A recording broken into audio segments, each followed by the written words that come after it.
Shalom, selamat pagi, selamat hari Minggu untuk kita semua. Puji nama Tuhan, pada pagi hari ini kita boleh bertemu kembali dalam ibadah kita, dalam hari Sabat Tuhan yang Tuhan sudah sediakan untuk kita semua.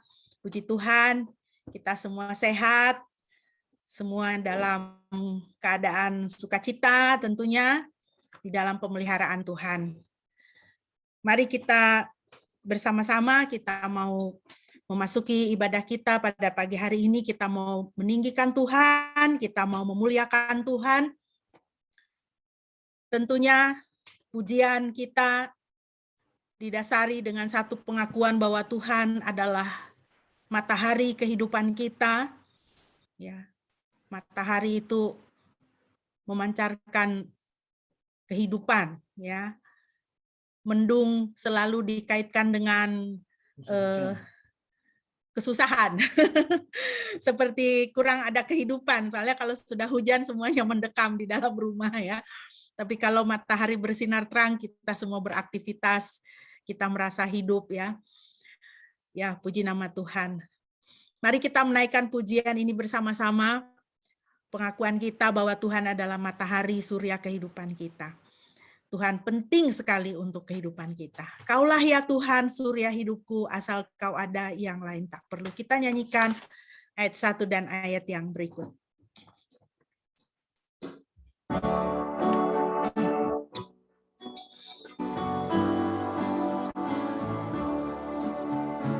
Kaulah ya Tuhan, surya hidupku, asal Kau ada, yang lain tak perlu.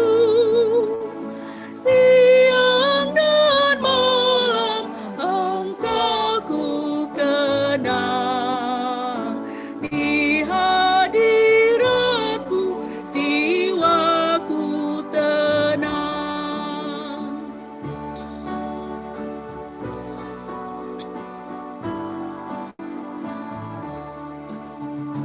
Kaulah hikmatku, firman hidupku, Kau besertaku dan ku sertamu.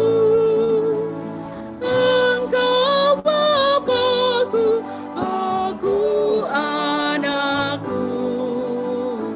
Denganmu Tuhan, ku satu penuh.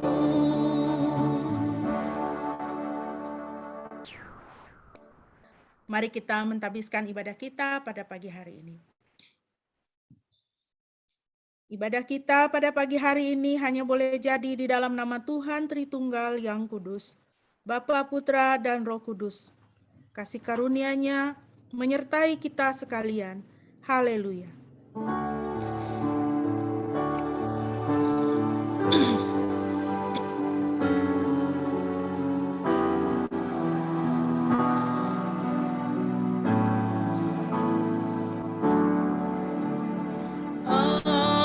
Haleluya, haleluya, haleluya, haleluya,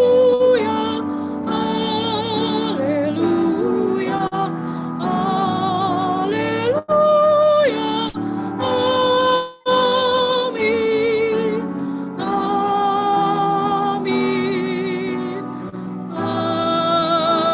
amin.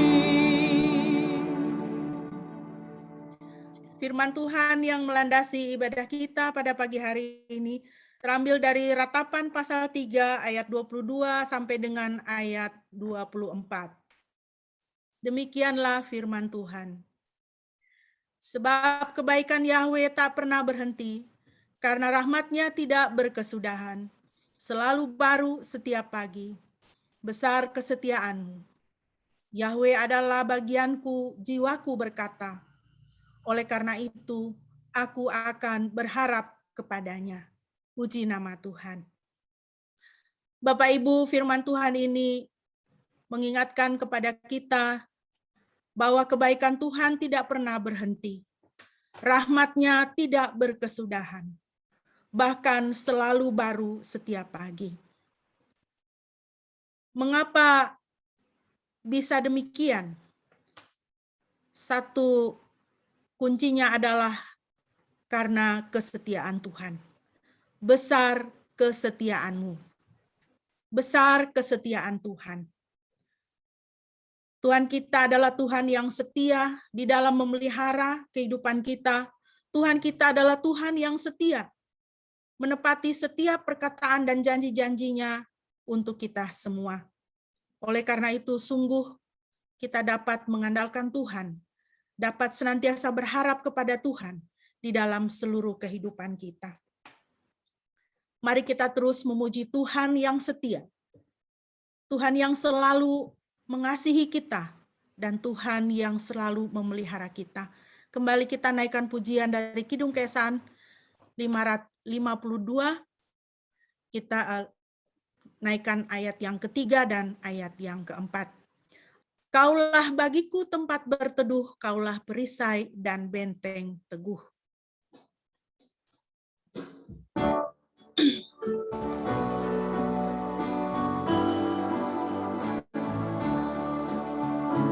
Kaulah bagiku tempat berteduh, kaulah perisai dan benteng teguh. Sukacitaku kekal dalam-Mu, kuasa surgawi Engkau kuasaku.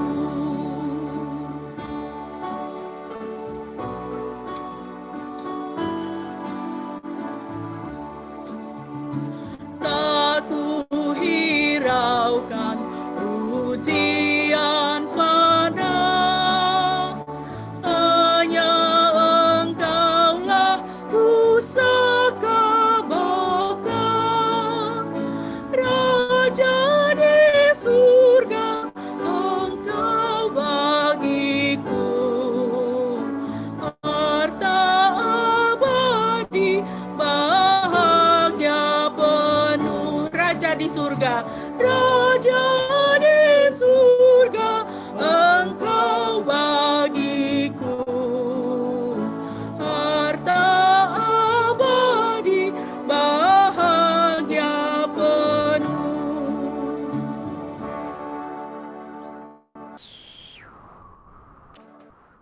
Bapak Ibu yang dikasihi Tuhan, mari kita bersama-sama bermazmur bagi Tuhan dari Mazmur 121. Kita akan membaca Mazmur 121 sebagai bagian dari pujian kita.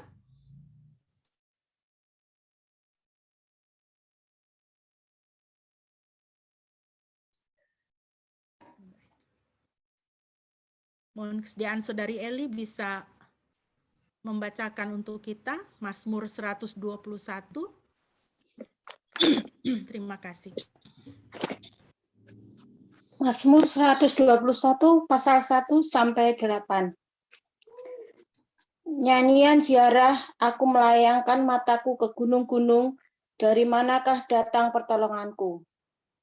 Pertolonganku ialah dari Yahweh pencipta langit dan bumi. Dia tidak akan membiarkan kakimu goyah, penjagamu tidak akan terlelap. Tidak akan terlelap ataupun tertidur, penjaga Israel. Yahweh adalah penjagamu. Yahweh adalah naunganmu di sebelah tangan kananmu. Matahari tidak akan menyakitimu pada siang hari ataupun bulan pada malam hari. Yahweh akan menjagamu dari segala kejahatan. Dia akan menjaga jiwamu. Yahweh akan menjaga pada saat engkau keluar dan pada saat engkau masuk, dari sekarang sampai selama-lamanya. Amin. Amin. Ya, terima kasih. Puji nama Tuhan. Ini adalah mazmur yang sangat indah. Satu pujian yang bisa menjadi bagian dalam kehidupan kita, satu janji Tuhan yang bisa kita pegang di dalam kehidupan kita, bahwa pertolongan kita selalu ada. Pertolongan kita itu selalu ada, karena pertolongan kita itu datangnya dari Tuhan. Tuhan sendirilah yang menjadi pertolongan kita. Kalau Tuhan adalah pertolongan kita, Tuhan adalah perlindungan kita, maka kita terpelihara dengan sempurna di dalam tangan kasih Tuhan. Mari Bapak Ibu yang dikasihi Tuhan, kita akan merenungkan firman Tuhan dan kita akan kembali memuji Tuhan.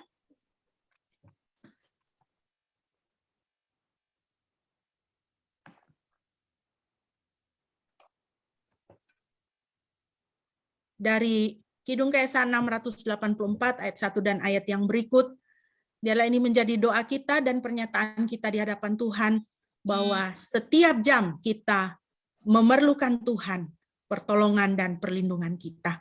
Mari kita naikkan pujian ini bersama-sama.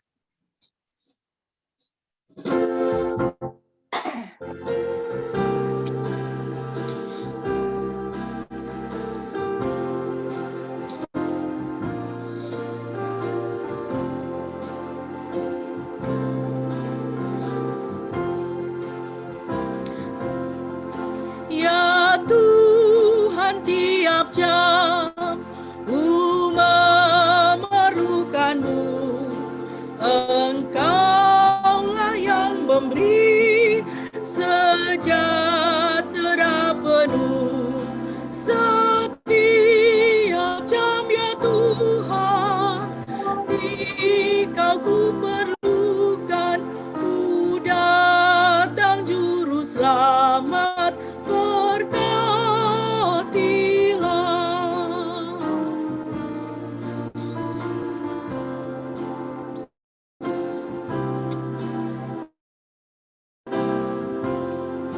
Ya Tuhan, tiap jam ajarkan maksud-Mu, beri janji-Mu genap di dalam hidupku. Setiap jam ya Tuhan, Dikau ku perlukan.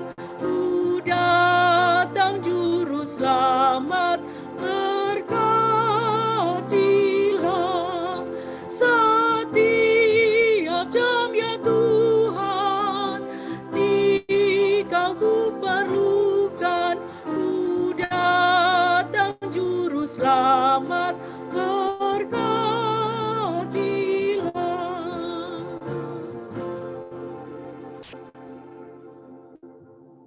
Bapak Ibu, mari kita membaca firman Tuhan dari 2 Samuel pasal 9, 2 Samuel pasal 9 ayat 1 sampai dengan ayatnya yang ke-7 dan dilanjutkan dengan ayatnya yang ke-12.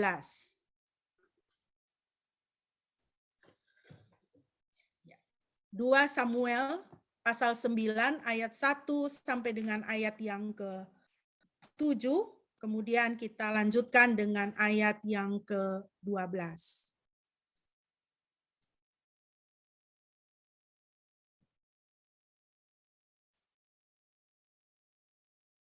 Demikianlah firman Tuhan. Daud berkata, "Masih adakah keluarga Saul yang tersisa supaya aku dapat menunjukkan kebaikan kepadanya demi Yonatan?" Keluarga Saul mempunyai seorang pelayan laki-laki yang bernama Ziba. Mereka memanggilnya untuk menghadap Daud. Lalu raja berkata kepadanya, "Apakah engkau Ziba?" Jawabnya, "Benar, ini hamba tuanku." Lalu raja berkata, "Masih adakah keluarga Saul yang tersisa supaya aku dapat menunjukkan kebaikan Elohim kepadanya?"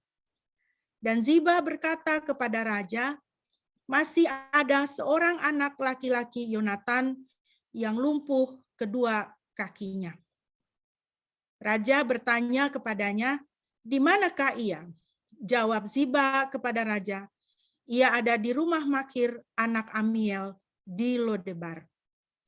Lalu Raja Daud menyuruh orang untuk mengambilnya dari rumah Makir, anak Amiel di Lodebar.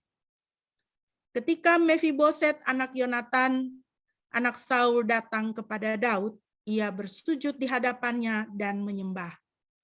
Lalu Daud berkata, Mefiboset.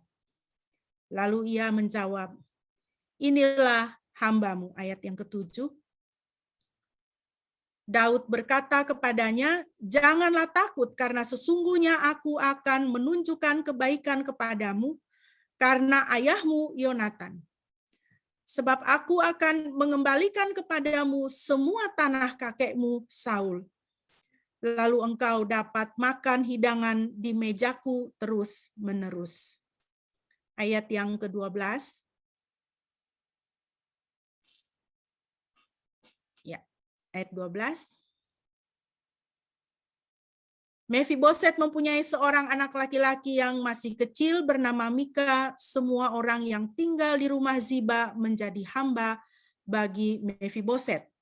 Mefiboset tinggal di Yerusalem karena ia terus makan di meja raja dan lumpuh pada kedua kakinya. Demikianlah firman Tuhan. Yang berbahagia adalah setiap kita yang mendengar dan menjadi pelaku firman Tuhan. Mari kita berdoa. Bapa, terpujilah Engkau Tuhan. Terpujilah firman-Mu yang hidup, yang menjadi makanan bagi roh dan jiwa kami. Kiranya Roh Kudus boleh menolong kami di dalam kami merenungkan firman Tuhan pada saat ini. Dalam nama Yesus, haleluya. Amin.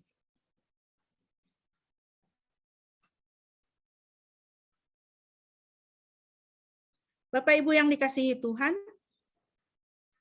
berdasarkan perikop yang sudah kita baca tadi, saya memberi judul untuk perenungan kita adalah Jadilah Agen Perubahan. Bapak Ibu, foto yang Bapak Ibu lihat di sini adalah gambar Laksamana William McRaven, seorang perwira tinggi di Angkatan Laut Amerika Serikat.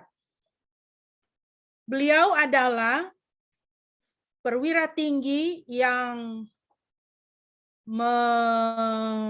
mengkomandoi, yang bertanggung jawab, yang mengawasi penangkapan dan penyerangan terhadap Saddam Hussein dan Osama bin Laden. Tetapi Bapak Ibu, William McRaven tidak terlalu terkenal oleh karena dua operasi militer tersebut. Beliau lebih terkenal dengan pidatonya pada sebuah perguruan tinggi di Amerika, dan pidatonya itu berjudul Bereskan Tempat Tidurmu. Di dalam pidatonya, McRaven mengatakan, jika Anda mau mengubah dunia, mulailah dengan membereskan tempat tidurmu.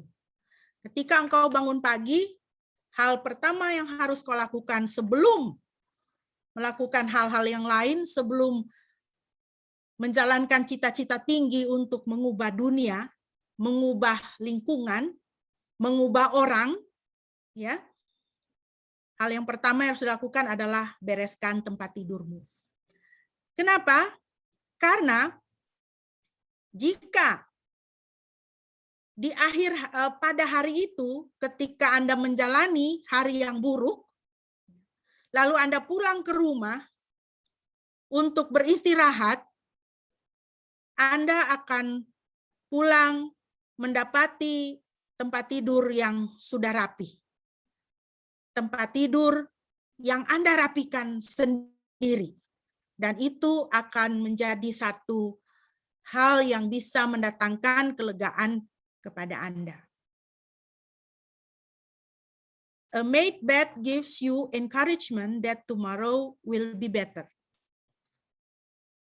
Tempat tidur yang dirapikan akan memberikan Anda semangat bahwa hari esok itu akan menjadi hari yang lebih baik. Jadi, sebelum mengubah dunia, bereskan dulu tempat tidurmu. Ini nampaknya sesuatu hal yang kecil. Tetapi, kalau kita setiap hari menyelesaikan satu tugas yang kecil, satu tugas kecil, satu tugas kecil, satu tugas kecil kita selesaikan, maka kita akan bisa melakukan perubahan. Mulai dari hal yang kecil akan berangkat menuju kepada perubahan kepada hal yang lebih besar.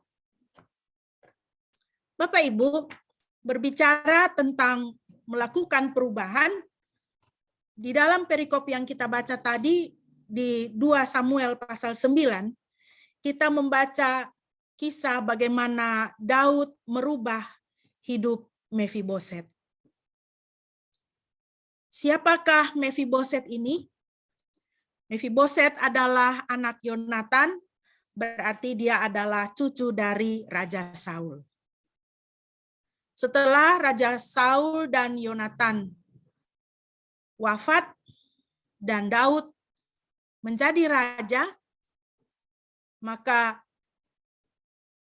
pengasuh daripada Mefiboset ini membawa dia kabur dari istana dan merawat. Karena tentu mereka takut bahwa Daud akan melakukan balas dendam dan membunuh Mefiboset karena mereka tahu semua dendam Raja Saul yang begitu hebat terhadap Daud. Seumur hidupnya Raja Saul punya satu cita-cita, yaitu untuk membunuh Daud. Nah, sekarang Saul sudah mati, Yonatan sudah mati, maka para pelayannya hidup dalam ketakutan. Itu sangat wajar. Sehingga mereka membawa lari Mefiboset dan merawat di tanah asing. Kalau kita membaca, saudara, di dalam ayat 3 dan ayat yang keempat, kita mendapatkan keterangan lebih terperinci mengenai Mefiboset ini. Seperti yang sudah saya sebutkan tadi, Mefiboset terlahir sebagai pewaris tahta kerajaan yang sah, tentu saja. Karena bapaknya adalah kakeknya adalah raja, bapaknya adalah pangeran, dan mereka berdua sudah meninggal, otomatis sebenarnya ya menurut aturan kerajaan dialah yang berhak untuk naik tahta. Tetapi tidak demikian yang terjadi, karena Tuhan sudah mengurapi Daud untuk naik ke tahta dan menjadi raja menggantikan Saul. Dia adalah korban kejatuhan kerajaan. Alkitab mencatat bahwa dia cacat, ya, dan dia harus tinggal di tanah asing, di negeri asing, di sebuah tempat yang bernama Lodebar. Lodebar artinya tanpa padang rumput. Jadi mungkin bisa kita bayangkan itu adalah satu negeri yang ya gersang juga, karena padang rumput saja tidak ada. Ya, padang rumput itu kan diperlukan untuk hewan ternak mencari makan. Tidak ada padang rumput, bagaimana bisa menggembalakan di sana? Bisa jadi Lodebar juga adalah satu wilayah yang tertinggal. Sebagai seorang pewaris tahta yang menjadi korban kejatuhan, tentu Mefiboset juga hidup di dalam ketakutan. Bahkan ketika dia menghadap Raja Daud, karena Raja Daud mencari dia, kita bisa lihat di situ bahwa dia menderita rendah diri, ya. Di dalam ayat yang ke-8, dia bersujud di hadapan Raja Daud dan dia berkata, "Siapakah hambamu ini sehingga engkau menghiraukan seekor anjing mati seperti aku?" Dia begitu takut dan dia begitu merasa hina dina di hadapan Daud. Tetapi Bapak Ibu, kita membaca bahwa Daud, dia menunjukkan kebaikan kepada Mefiboset. Dia menunjukkan kebaikan kepada Mefiboset. Dia katakan, "Sesungguhnya aku akan menunjukkan kebaikan kepadamu karena ayahmu Yonatan," ayat 7. "Dan aku akan mengembalikan kepadamu semua tanah kakekmu Saul, dan engkau akan makan roti di mejaku terus-menerus." Daud menunjukkan kebaikan kepada Mefiboset atas dasar janjinya kepada Yonatan. Kita bisa membaca di dalam 1 Samuel 20 ayat 15. "Janganlah engkau memutuskan kebaikanmu terhadap kaum keluargaku sampai selamanya, juga ketika Yahweh melenyapkan setiap musuh Daud dari muka bumi." Itu perkataan Yonatan, dan Daud berjanji, bersumpah untuk tidak memutuskan kebaikan terhadap keluarganya. Jadi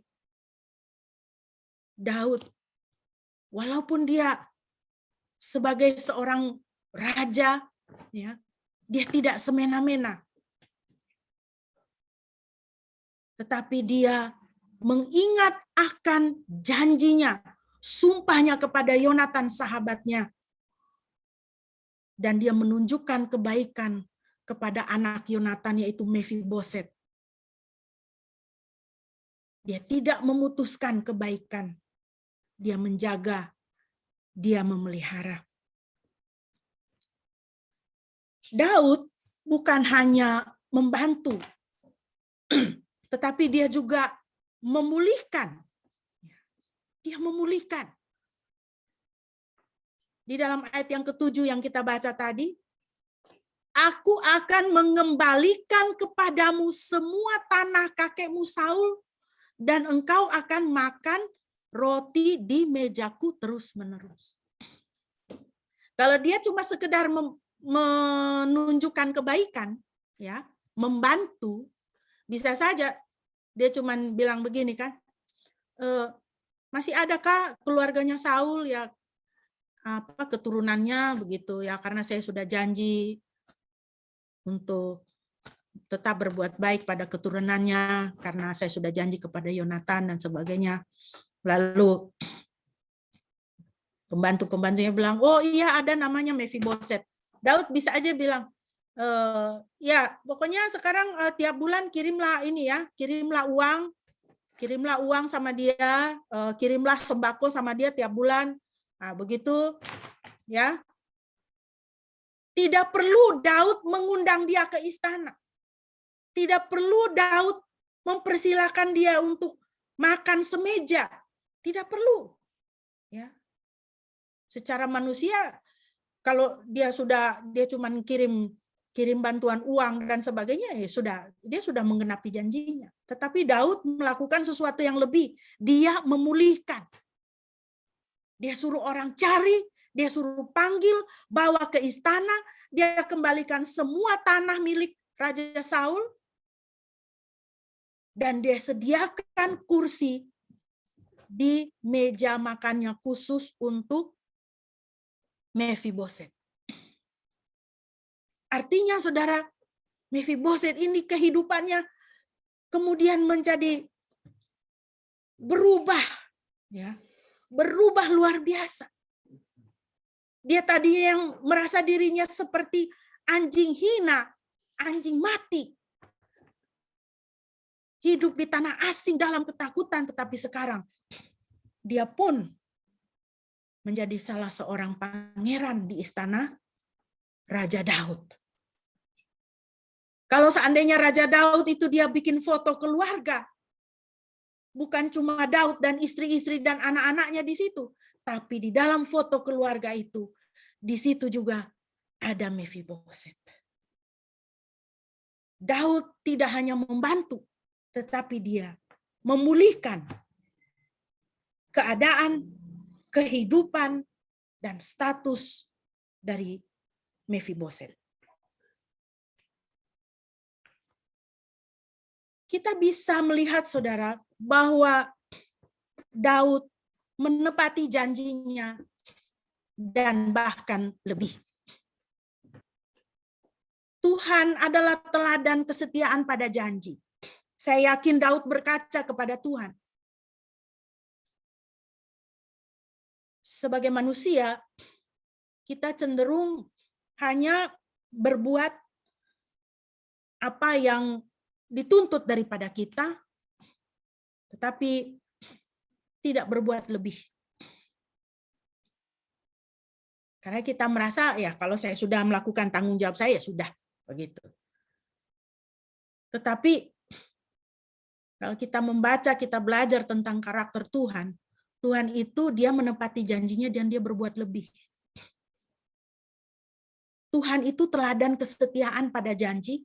Tuhan itu teladan berbuat lebih. Ya, makanya Tuhan Yesus berkata, kalau kau disuruh jalan 1 mil, jalan lagi tambah 1 mil lagi, jalan 2 mil. Gitu ya kan? Itu berbuat lebih. Dalam Ulangan 6 ayat 7 sampai dengan ayat yang ke-9 kita bisa membaca firman Tuhan mengatakan, bukan karena kamu lebih banyak daripada bangsa-bangsa lain, maka Yahweh telah menaruh kasih-Nya kepadamu dan menjatuhkan pilihan atas kamu. Karena kamu adalah yang terkecil dari segala bangsa. Sebaliknya karena Yahweh mengasihimu dan karena Dia memegang janji yang telah Dia ikrarkan kepada leluhurmu, oleh karena itu ketahuilah bahwa Yahweh Elohimmu, Dialah Elohim, Elohim yang setia, yang memegang perjanjian dan bermurah hati kepada mereka yang mengasihi Dia dan yang memelihara perintah-Nya sampai kepada beribu-ribu generasi. Tuhan adalah teladan kesetiaan pada janji. Dia melakukan perjanjian terhadap umat Israel. Bukan karena Israel ini lebih banyak, tapi karena Israel ini lebih sedikit. Bukan karena kamu lebih banyak daripada bangsa-bangsa lain. Bukan karena kamu lebih hebat daripada bangsa-bangsa lain, maka Yahweh menaruh kasih-Nya kepada kamu, menjatuhkan pilihan atas kamu. Bukan, tapi kamu ini yang terkecil. Lihat ya, Tuhan itu begitu dahsyat ya kalau mengasihi ya. Dia tidak mengasihi karena kita tuh hebat, kita tuh baik gitu. Tidak. Dia melihat melampaui. Lebih gampang kan kalau mengasihi yang baik. Baik kepada yang baik itu lebih gampang. Tidak demikian kepada Tuhan. Ya. Tidak demikian Tuhan itu. Tuhan itu justru ya. Tuhan itu justru melakukan yang lebih karena Dia adalah Tuhan yang melakukan yang lebih. Ya. Dia menjatuhkan pilihan kepada umat Israel ini karena apa? Karena mereka kecil, tidak lebih, tidak lebih baik. Mereka sedikit. Ini kasih yang walaupun ya, walaupun kamu kecil, walaupun kamu tidak banyak, walaupun kamu tidak baik,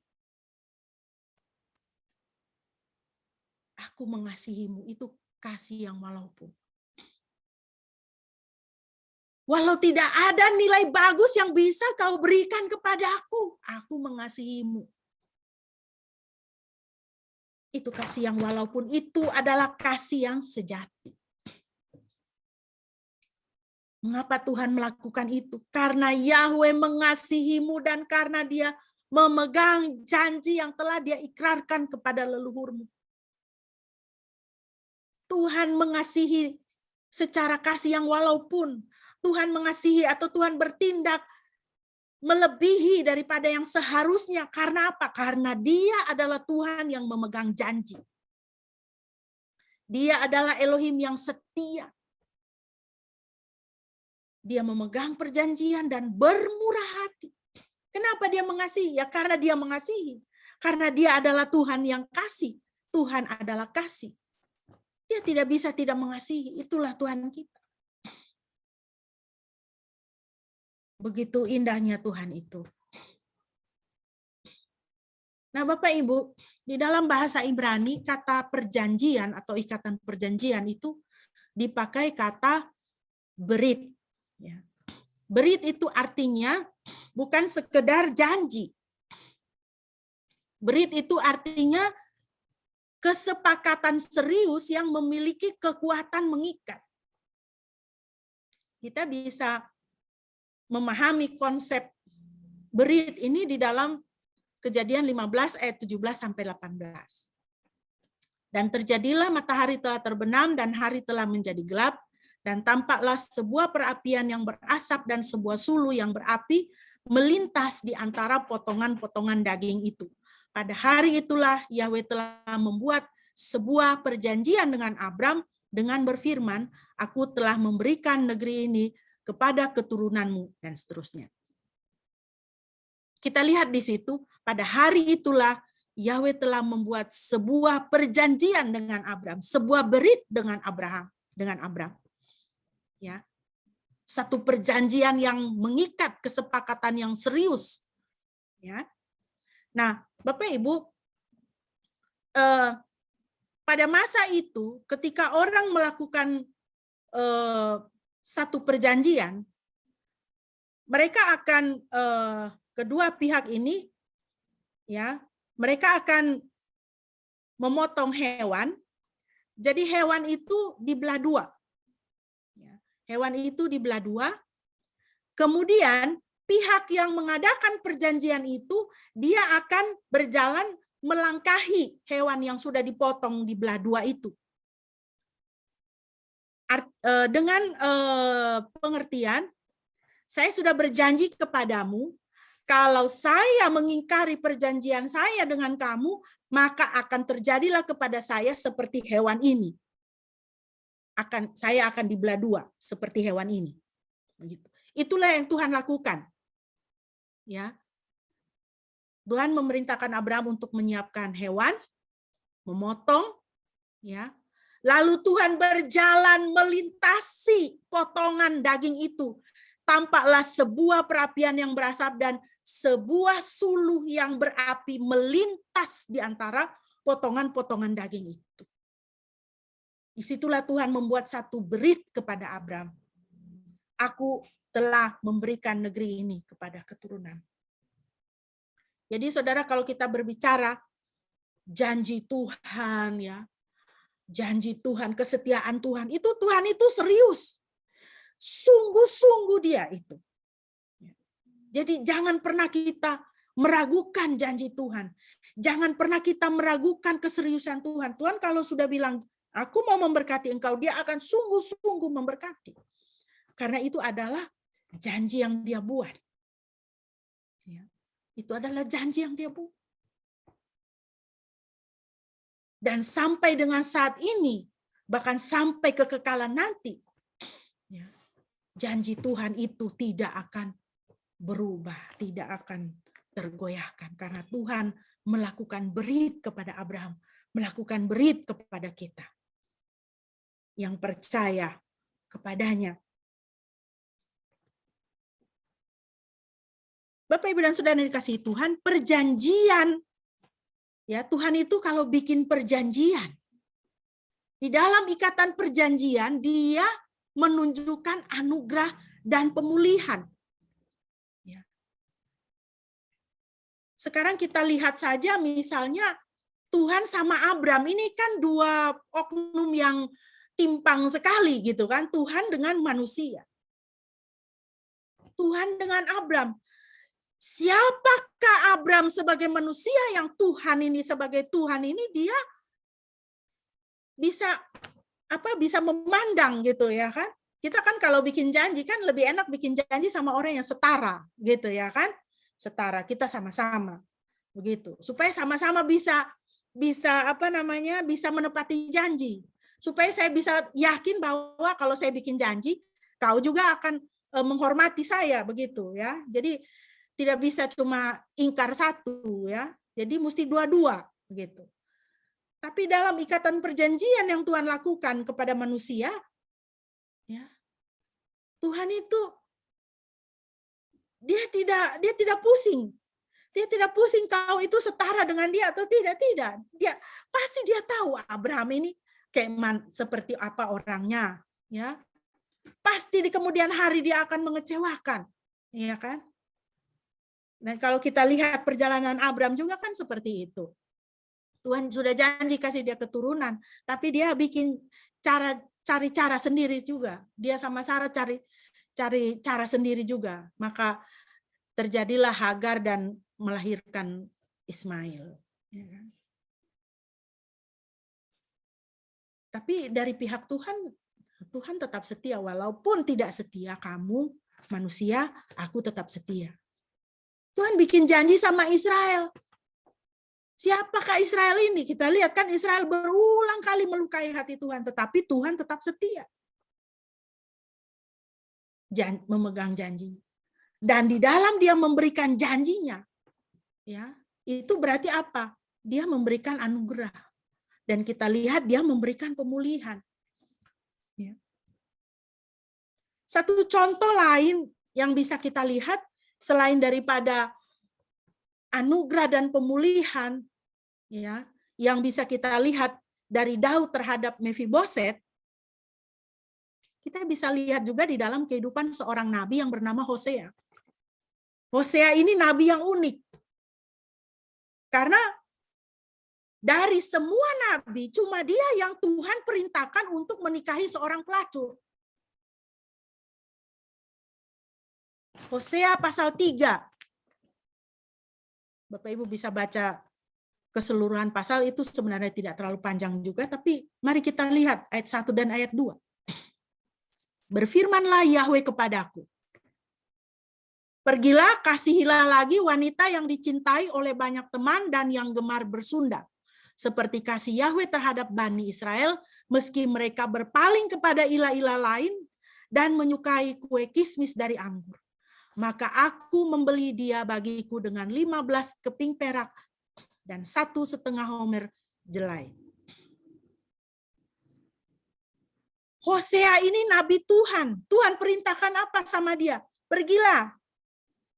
Pergilah, nikahilah perempuan yang gemar bersundal. Nikahilah pelacur. Ada penafsiran mengatakan bahwa itu sebenarnya istrinya Hosea, tapi dia berselingkuh. Dia punya hobi gemar berselingkuh. Tetapi ada juga yang mengatakan bahwa memang itu pelacur. Jadi Hosea tebus dia, nikahi dia. Harganya 15 keping perak dan 1,5 homer jelai itu adalah harga untuk membeli seorang budak perempuan. Tapi apakah dia istri Hosea yang suka berselingkuh, ataukah memang dia itu perempuan yang gemar bersundal, seorang pelacur? Kenyataannya, kebenarannya adalah Hosea diperintahkan untuk mengasihi seorang perempuan yang dianggap hina oleh masyarakat, yang dianggap tidak bermoral, yang dianggap tidak baik. Ya kan? Ini kan kasih yang sulit. Kalau orang mau menikah itu kan, ya menikahlah dengan orang yang baik-baik, kan begitu. Mengapa menikah dan mengundang masalah di dalam keluarga? Kan begitu. Ya kan, secara manusia orang berpikir begitu. Nikahlah dengan orang yang baik-baik supaya keluarga baik-baik. Tetapi apa yang Tuhan perintahkan kepada Hosea ini adalah gambaran kasih Tuhan kepada Israel. Seperti kasih Yahweh terhadap Bani Israel, meskipun mereka berpaling kepada ilah-ilah lain. Meskipun Israel terus-menerus mengingkari janji kepada Tuhan, tidak setia kepada Tuhan, terus-menerus mengalihkan pandangan kepada berhala-berhala, Tuhan tetap mengasihi, Tuhan tetap mencintai. Itulah kasih Tuhan. Dan di dalam kasih itu ada anugerah dan pemulihan. Perempuan ini dipulihkan statusnya dari seorang pelacur menjadi nyonya rumah. Dipulihkan harkat dan martabatnya. Itulah yang Tuhan lakukan kepada Israel. Ketika Israel berpaling dari Tuhan kepada ilah-ilah lain, menyembah berhala, mengikuti bangsa-bangsa lain yang tidak mengenal Tuhan. Mereka menjadi najis di hadapan Tuhan. Tetapi Tuhan mengasihi mereka. Tuhan melihat melampaui kenajisan mereka. Tuhan melihat melampaui kesalahan mereka. Tuhan melihat melampaui kekurangan dan kelemahan mereka. Tuhan mengasihi. Dan di dalam kasih yang walaupun itu dia beranugerah dan dia melakukan pemulihan.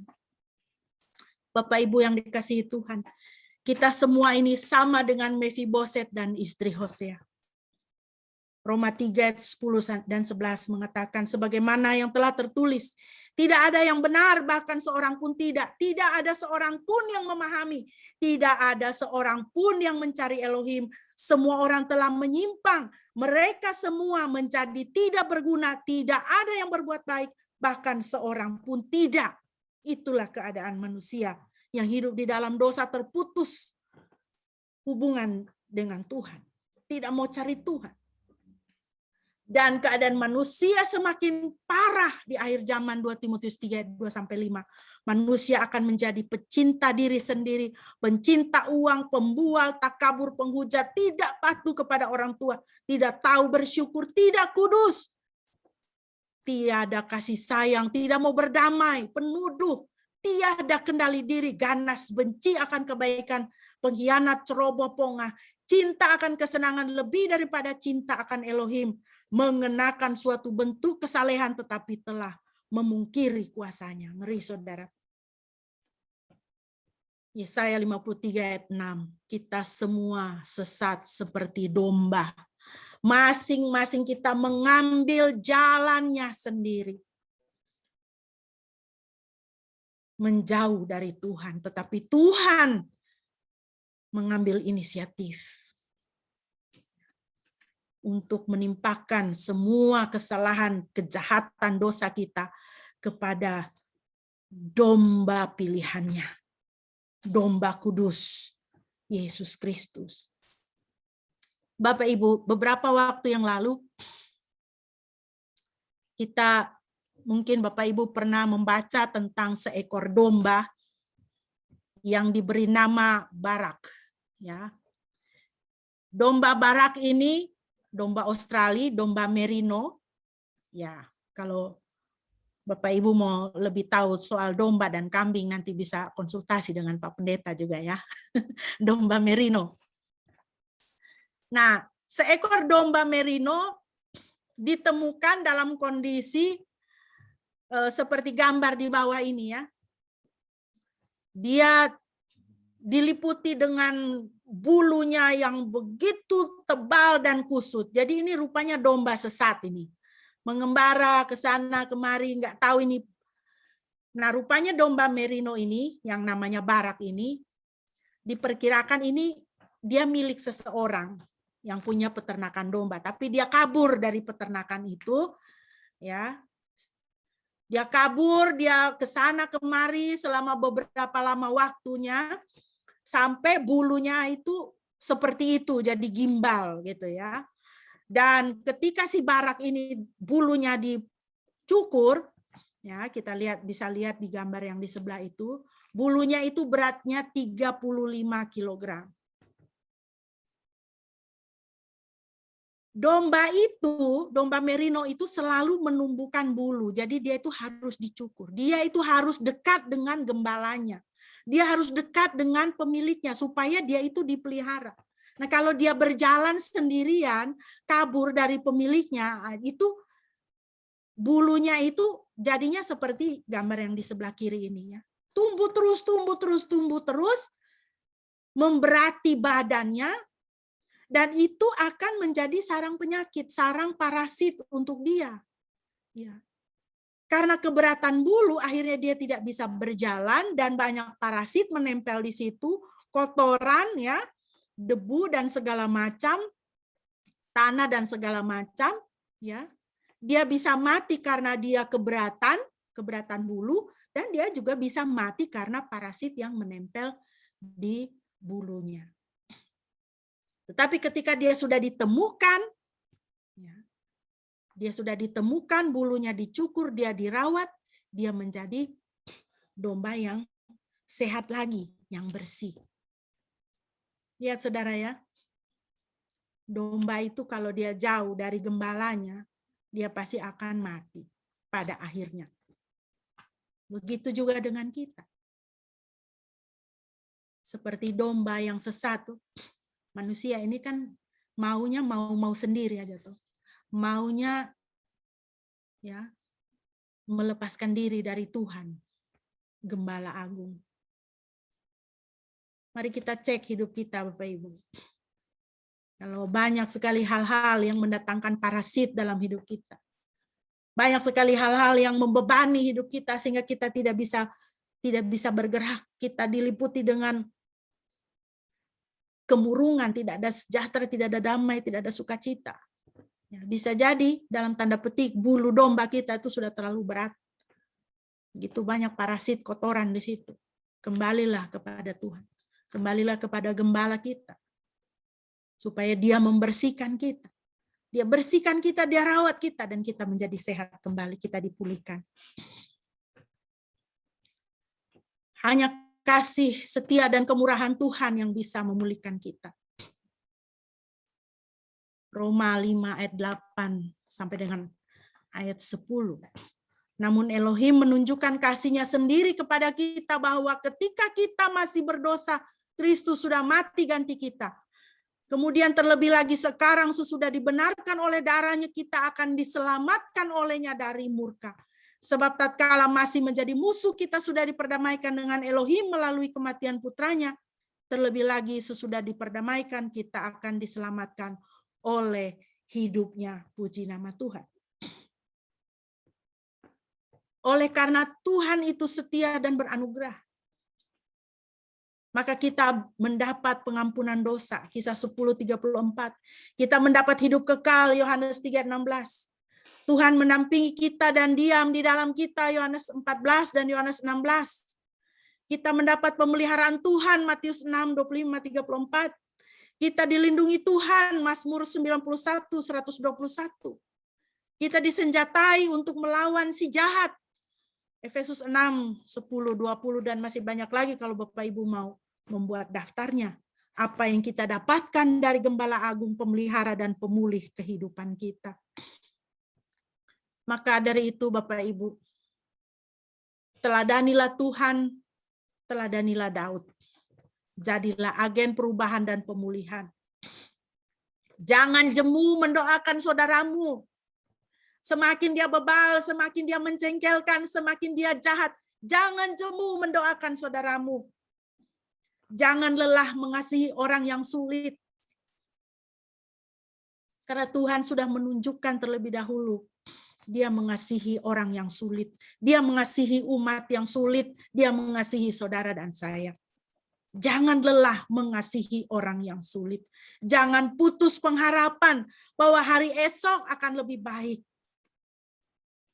Karena di dalam Tuhan pengharapan itu selalu ada. Lakukan kebaikan. Lakukan kebaikan. Jangan jemu berbuat baik walaupun kebaikan itu kecil. Lakukan kebaikan. Tunjukkan kemurahan. Karena Tuhan bermurah hati kepada kita. Seperti Daud juga bermurah hati kepada Mephiboset. Layani. Melayani tanpa mengeluh. Layani orang tua, layani keluarga, layani anak. Layani Tuhan tanpa mengeluh. Bapak Ibu, sebagai penutup daripada perenungan kita, saya mau mengajak kita untuk menyanyikan pujian ini dari Nafiri Rohani 312 ayat 2 dan ayat yang ketiga. Kewajibanmu yang mulia.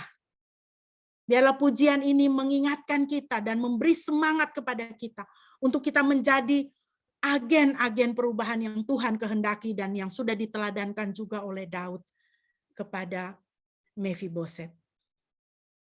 Mari kita menyanyikan pujian ini. Yang mungkin kurang mengenal pujian ini bisa menikmatinya dan merenungkan kata-katanya, menjadikan bagian di dalam kehidupan kita. Mari kita naikkan pujian ini. Kewajibanmu yang mulia.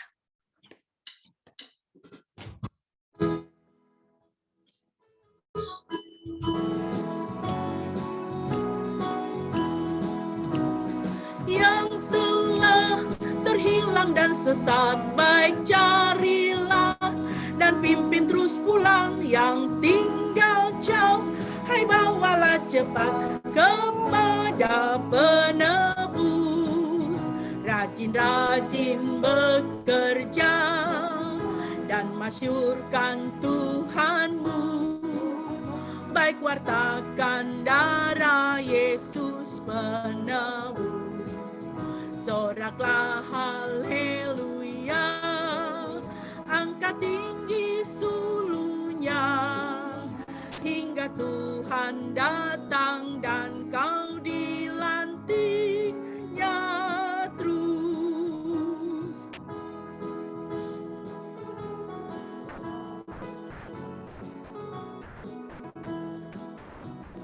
Kawan yang telah jatuh dan lemah, hai tolonglah dan jangan kau lepas baik padanya. Peringatkanlah terus kasihnya pelepas. Rajin-rajin bekerja dan masyurkan Tuhanmu. Baik wartakan darah Yesus penebus. Soraklah haleluya, angkat tinggi sulunya, hingga Tuhan datang dan kau dilantiknya terus. Amin. Bapak Ibu, kita akan masuk ke dalam doa respon dan doa syafaat. Mohon kesediaan Bapak Pendeta bisa memimpin kita. Titip pokok doa juga untuk tetangga kami, Ibu Cici, di dalam kondisi kesehatan yang sudah semakin menurun ya, supaya Tuhan boleh jamah dan boleh memberikan kekuatan untuk keluarga.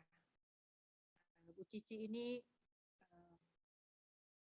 beliau pernah menjadi Ibu RT kami di kompleks. Ya. Serahkan pada Bapak Pendeta bisa memimpin kita dalam doa. Mari kita bersatu dalam doa. Tuhan, kami datang kepadamu, kami bersyukur ya Tuhan atas kebenaran firman-Mu yang boleh kembali kami renungkan. Betapa Engkau Tuhan yang setia. Tuhan yang sudah mengikat perjanjian yang kekal dengan setiap kami melalui Yesus Kristus yang sudah mati di atas kayu salib sebagai anak domba Elohim yang dipersembahkan untuk pengampunan dosa, sehingga keselamatan kami adalah pasti. Terima kasih Tuhan, kami tidak layak menerimanya, tapi Engkau memberikan dengan cuma-cuma. Untuk itu kami mensyukurinya ya Tuhan. Saat ini Tuhan, kami mau datang kepadamu dan menyerahkan untuk Ibu Cici, mantan Ibu RT kami yang saat ini sedang dalam kondisi yang kritis. Kami berdoa ya Tuhan, supaya Engkau melawat dia saat ini. Engkau menjamah dia Tuhan di dalam penderitaannya, di dalam kesakitannya. Biarlah dia boleh bertemu dengan Yesus muka dengan muka, dan mengalami anugerah-Mu mengalami jamahan-Mu, mengalami kasih-Mu. Dan Tuhan, biarlah dia Tuhan boleh bertahan dengan imannya di tengah-tengah penderitaannya untuk senantiasa melekat kepada Yesus. Dan kami berdoa Tuhan, biarlah Tuhan Engkau sendiri yang juga memberikan kekuatan kepada Pak Suheri, suaminya, dan semua anak-anak dan cucu. Tuhan Engkau melawat mereka. Tuhan kiranya juga melawat setiap kami saat ini, di dalam pergumulan kami masing-masing. Jikalau ada yang sedang mengalami sakit penyakit, Tuhan menjamah, Tuhan mengangkat semua kelemahannya, dan Tuhan memberikan kesembuhan yang sempurna. Kalau sedang ada di antara kami yang mengalami pergumulan ekonomi, Tuhan, kami tahu bahwa Engkau yang berkata, pandanglah burung-burung di langit yang tidak menabur, tidak menuai, yang tidak menabur tapi diberi makan oleh Bapa yang di surga. Kami jauh melebihi semua burung. Karena itu Tuhan, Engkau membuka jalan bagi setiap kami di tengah-tengah pandemi ini Tuhan, di mana begitu banyak orang kehilangan pekerjaan. Kami tahu bahwa Tuhan Engkau adalah Elohim yang setia, yang akan senantiasa memberikan kehidupan bagi setiap kami, dan juga yang memberikan berkat yang tidak pernah berkesudahan. Terima kasih Tuhan Yesus, kami berdoa juga saat ini ya Tuhan, bagi pemerintah kami, berkatilah pemerintah kami di dalam mengelola negeri ini dengan bijaksana. Juga buat gereja-Mu di seluruh dunia, biarlah Tuhan menolong agar gereja Tuhan tetap setia di dalam melayani dan mengasihi Engkau, dan melayani jiwa-jiwa. Terpujilah nama-Mu ya Bapa. Kami menyerahkan hidup kami ke dalam tangan-Mu saat ini, dan kami alaskan doa ini dengan doa seperti yang Tuhan Yesus ajarkan kepada kami. Mari kita menaikkan doa Bapa kami bersama-sama. Bapa kami yang di surga, dikuduskanlah nama-Mu, datanglah kerajaan-Mu, jadilah kehendak-Mu di bumi seperti di surga. Berikanlah kami pada hari ini makanan kami yang secukupnya, dan ampunilah kami akan kesalahan kami, seperti kami juga mengampuni orang yang bersalah kepada kami, dan janganlah membawa kami ke dalam pencobaan, tetapi lepaskanlah kami daripada yang jahat, karena Engkau-lah yang punya kerajaan, dan kuasa, dan kemuliaan sampai selama-lamanya. Amin. Terima kasih.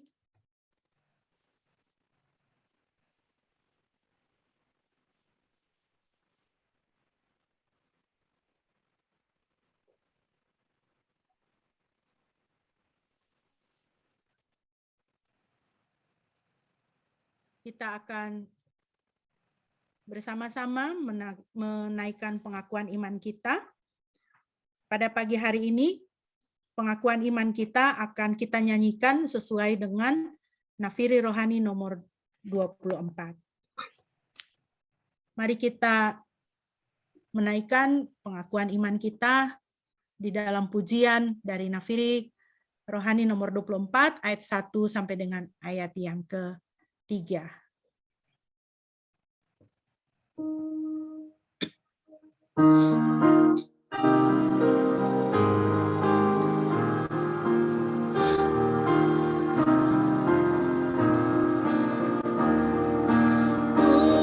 Percaya Tuhan Bapa Maha Kuasa dan benar, yang menciptakan semesta dan seluruh isinya, menjaga dan melihara semua bangsa di dunia, yang memimpin kehidupan aku harap kasih-Nya.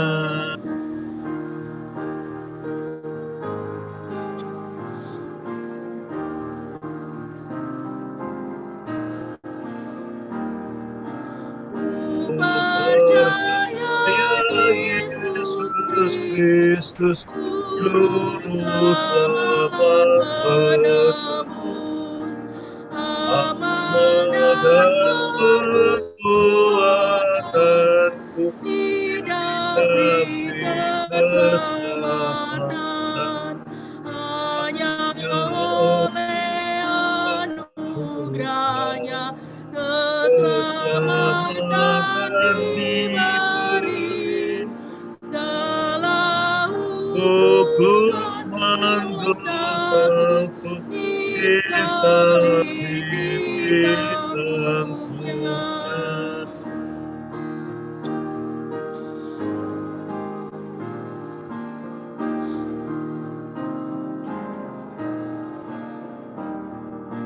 Ku percaya Rohul Kudus sandar kepadanya terus, Roh pemimpin dan penghibur yang beserta aku terus, yang menghibur waktu susah, menguatkan waktu lemah, sepanjang jalan hidupku Dia pimpin aku terus.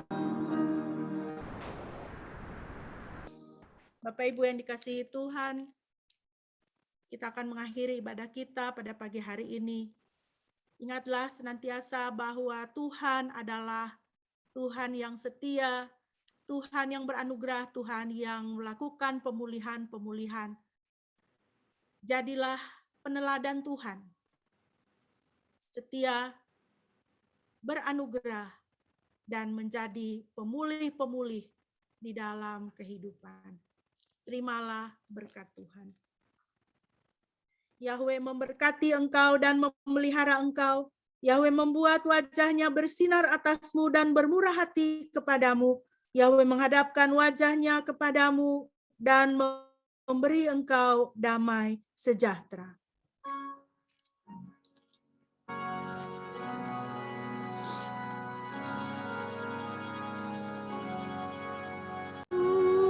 Pujilah Halik semesta,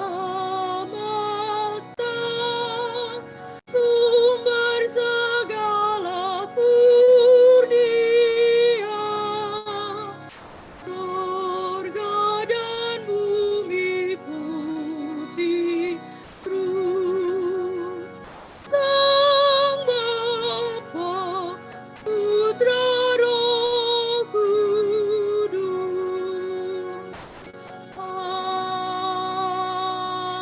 Amin.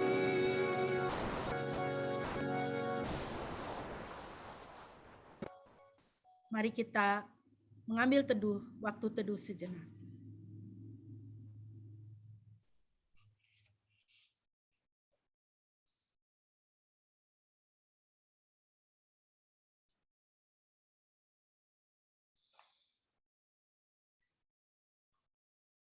Amin. Demikian Bapak Ibu yang dikasihi Tuhan, ibadah kita pada pagi hari ini telah selesai. Shalom untuk kita semua. Shalom. Shalom. Shalom. Mungkin dari Bapak Pendeta ada Shalom. yang sampaikan, silakan. Ya, minggu depan kita ada ini ya, perjamuan ya. Iya, Ya, jadi nanti itu tolong dipersiapkan roti dan anggurnya di rumah masing-masing untuk perjamuan sekaligus Minggu Advent yang pertama ya. Minggu Advent yang pertama. Untuk menyambut Natal. Bentar lagi kita udah akan Natalan ini. Ya. Bagaimana semua kabarnya? Baik-baik semua? Anak-anak? Bu Metan? Puji Tuhan Om, sehat semua Om. Oh ya. Oke.